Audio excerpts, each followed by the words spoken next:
standard cylinder CGHs convert the collimated output of a Fizeau interferometer into a cylindrical wavefront. This allows us to use the speed and accuracy of interferometry to measure the surface figure error of cylindrical surfaces. A single cylinder CGH can also measure a range of cylinder sizes and R numbers. This tutorial describes the procedure for using a cylinder CGH to measure the surface figure error of a cylindrical surface. To begin, select the best CGH for your unit under test, or UUT, by using the Cylinder CGH Selection Workbook that you can download from our website. Our cylinder CGHs are designed to work with a 633 nanometer Fizeau interferometer with a transmission flat. You will need a compatible stage to mount the CGH. AOM offers magnetic mount stages for standard interferometer centerline heights. Additionally, you need a fixture and stage with 6 degrees of freedom, such as the AOM FP3Z stage, to mount your UUT.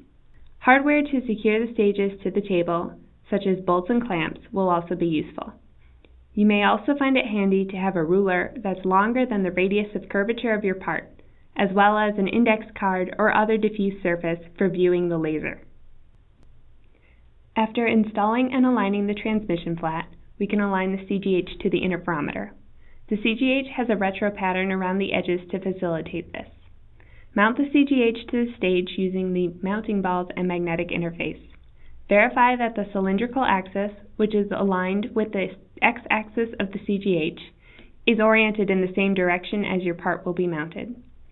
Place the stage in front of the interferometer with the pattern side of the CGH facing away. Switch to align mode in your interferometer software and coarsely align the bright return to the crosshairs.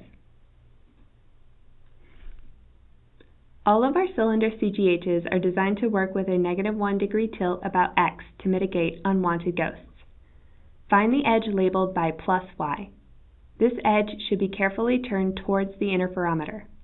The first order return from the retro pattern should be in view. Align tip and tilt to center this spot, and then secure the stage to the table.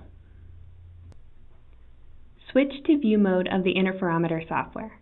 The entire null pattern of the CGH should be within the field of view. You should see fringes in the retro pattern. Fine align tip and tilt to null these fringes.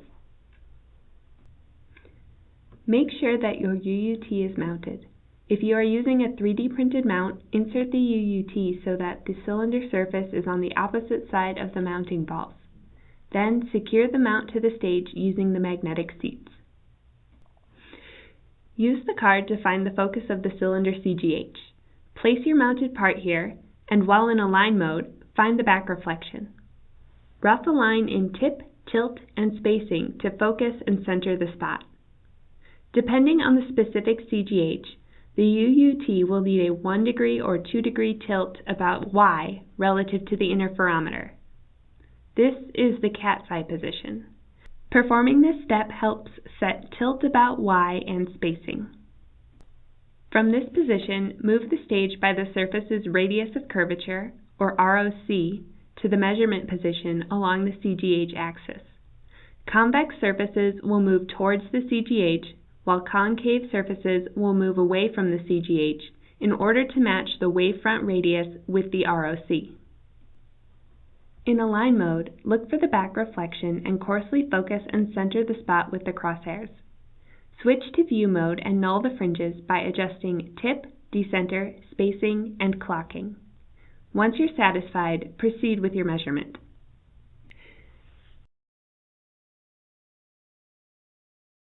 Keep in mind that each cylinder CGH can measure an array of cylindrical surfaces. If you have more than one cylinder to measure, you may be able to find a CGH capable of measuring multiple. For more information on our line of cylinder CGHs, go to aom.us/resources/cylinders.